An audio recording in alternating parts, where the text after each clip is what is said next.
cantik, I suka lah make up you. Memang betul kawan I cakap kata you make up cantik kata. Untuk zaman-zaman tu kan aku tetap juga make up traditional look, classic look. And then sambil-sambil dia tengok muka dia tu, dia senyum. Dia ni macam very charming tau. Jadi macam friendly.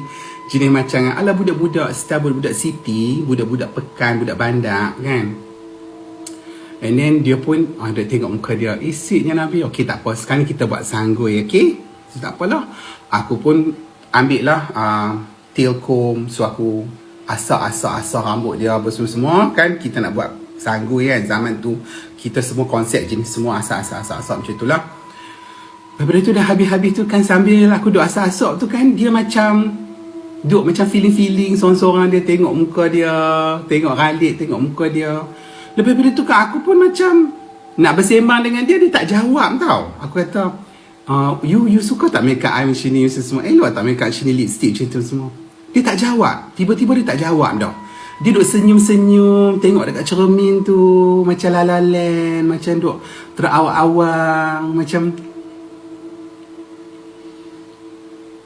macam tu. So aku kata, dia ni kalau darah ni ponen. Nak kata perempuan pun tak macam ni, ponen. Lagi teruk pada ponen ni, feeling ni kata perempuan ni. Aku gelak lah seorang-seorang hati aku. Tapi dia duduk macam. Lepas tu tak apalah, aku pun buat sanggui dia. Sambil buat sanggui, duk asak-asak rambut-rambut dia pasal dia tak bercakap kan. Tiba-tiba aku dengar macam dengan suara. Suara dia tu kan tiba-tiba bertukar. Tak ada suara macam dengan budak-budak yang mula-mula remaja yang aku duk dengar. Dia duk cakap macam budak perempuan, suara lembut semua tak ada. Suara dia jadi macam agak-agak macam nenek tak nenek, orang tua tak orang tua, suara parau tak parau. Jadi macam asal rambut, buat rambut bagi cantik. Baru cantik pengantin hari ni. Buat bagi lawa-lawa tu. Dia terus bertukar. Suara dia tu kan tak jadi macam cakap dialek orang KL. Dia jadi dialek macam dengan orang utara. Tak utara. Aku pun macam, lepas daripada tu kan tak apalah. Aku terus siap-siap sanggui dia. Aku tak tengok muka dia. Aku malas nak tengok muka dia. Lepas tu dia duduk macam dengar sikit-sikit kat tepi telinga aku, duduk dengar macam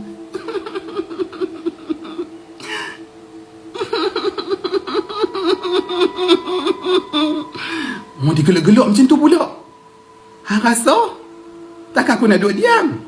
Aku letak aku punya sikat tail comb tu. Aku terus lari keluar. Aku lari keluar daripada pintu bilik dia. Aku pergi ke dapur pasal aku dengar ada orang dah buat kerja kat dapur. Lepas tu aku nampak ada perempuan 2-3 orang kat situ. Lepas tu aku katalah, makcik, kok tu anak kau tu, saya tukang make up. Oh, you make up dia. You make up pengantin. Ya. Dia pun macam excited lah jumpa aku. Ni dia macam sakit lah. Sakit apa? Tak tahulah. Aku tak tahu nak abang apa dekat mak dia ke dekat mak menakan dia. Dia pengsan, aku tahu macam tu.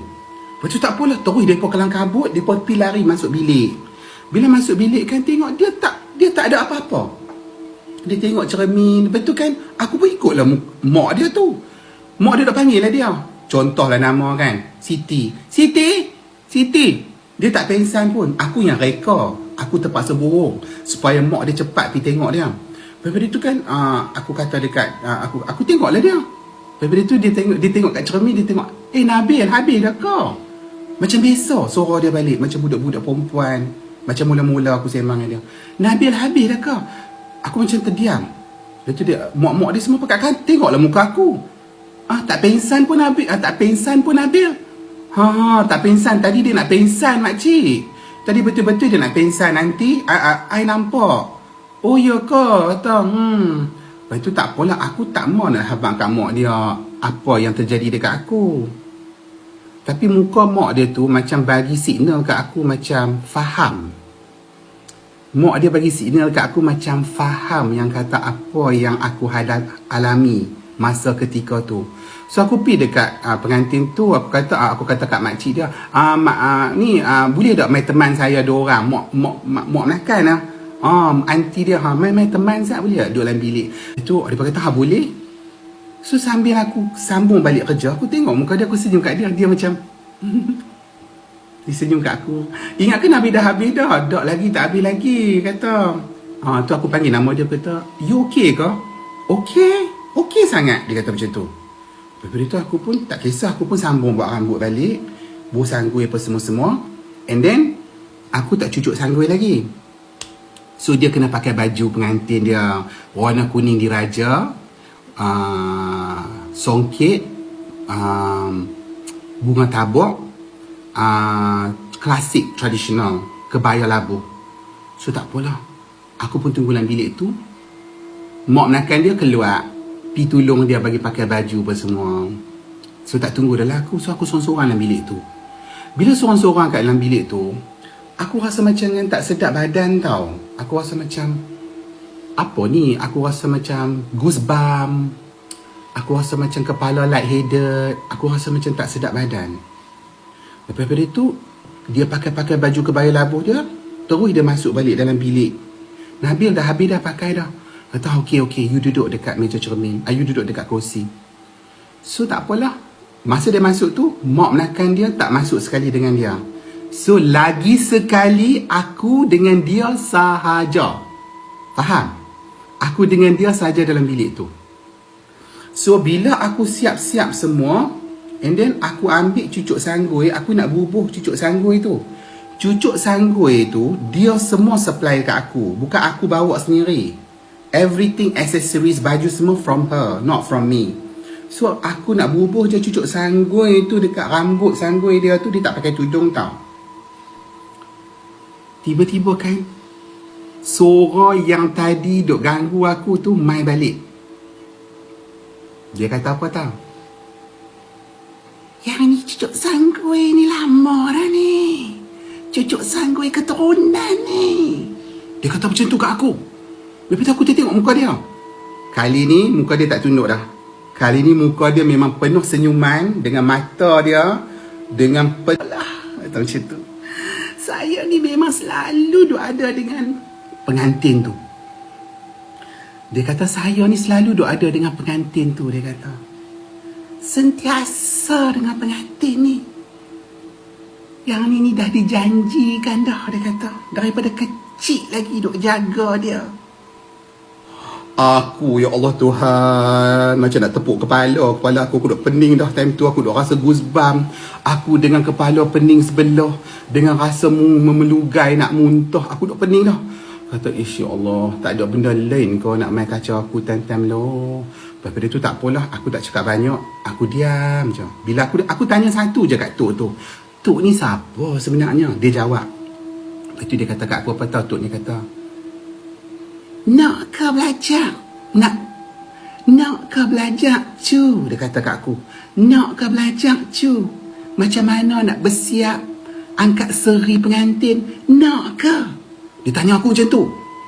Nak ke belajar cu? Macam mana nak bersiap pengantin? Nak angkat seri pengantin? Nak ke? Lepas tu aku macam terdiam. Aku kata, tak apa Tok. Tak apa.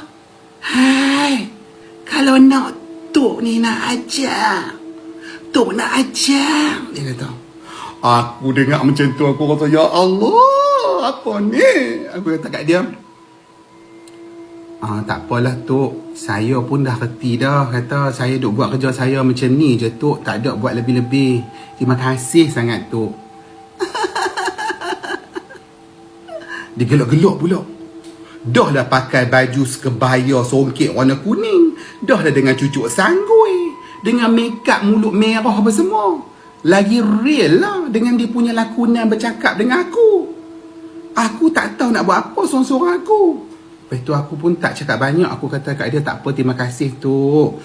Besar hati Tok nak ajak cu. Kata, terima kasih lah kata. Cucu dah ada dah. Aku tahu. Hang tak kosong. Dia kata macam tu. Aku tahu hang tak kosong. Bagus. Dia kata macam tu.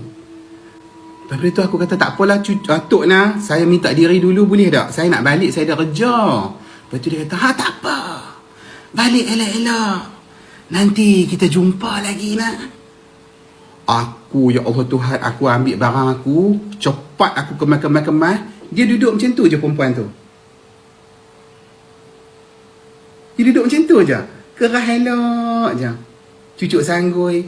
Nampak lawa lah. Nampak macam puteri-puteri. Lepas tu aku tak cakap banyak. Aku terus angkat beg aku block. Aku tinggal perempuan tu. Aku pergi terus kat mak dia kat dapur. Aku kata, makcik, saya nak minta diri dulu. Nabil, Maizat. Dia kata, awak makcik, tadi ada gangguan apa-apa ke? Gangguan macam mana cik? Kan tadi kan Nabil panggil cik, kata ada dia pengsan lah apa. Tak, sebenarnya tadi dia tak pengsan lah cik, tapi macam ada orang tua lah. Cik, aku pun cakap lah KL, macam ada orang tua lah dekat dia tu cik. Kita orang memang satu keluarga dah biasa dah benda tu. Oh ya ke? Yang tu kita panggil leluhur. Leluhur? Oh, maksudnya macam tok nenek keturunan ke? Tok nenek keturunan. Dia belah bapak dia memang belah Kedah dengan Siam. Ada, memang selalu daripada kecil lagi dia macam tu. Oh, jahat ke baik cik? Aku ni kepoci, jahat ke baik? Alah, baik je. Bukannya orang jahat pun, leluhur tu. Oh, kalau kadang-kadang setengah orang kata saka cik. Bukan saka lah. Itu orang panggil leluhur keturunan. Oh, leluhur keturunan. Yang ni kita panggil macam turun muakal. Dia kalau kata apa-apa jadi dekat keluarga cik, insya-Allah dengan izin Allah, dia datang berubat. Dia pagar rumah, dia bersihkan rumah kita orang daripada hantu syaitan, daripada buatan-buatan orang. Dia banyak jugalah membantu kita sekeluarga. Oh ya ke? Ya. Dah bawa ke dia pergi berubat? Tak payah berubat lah, biarkan je lah, dia tak ganggu tu. Tak apalah cik, saya nak balik dulu ya cik terima kasih lah Nabil terima kasih lah mereka anak kita kata nanti kita jumpa lagi. Sama-sama cik. Assalamualaikum, aku pun balik. Habislah cerita dekat tu.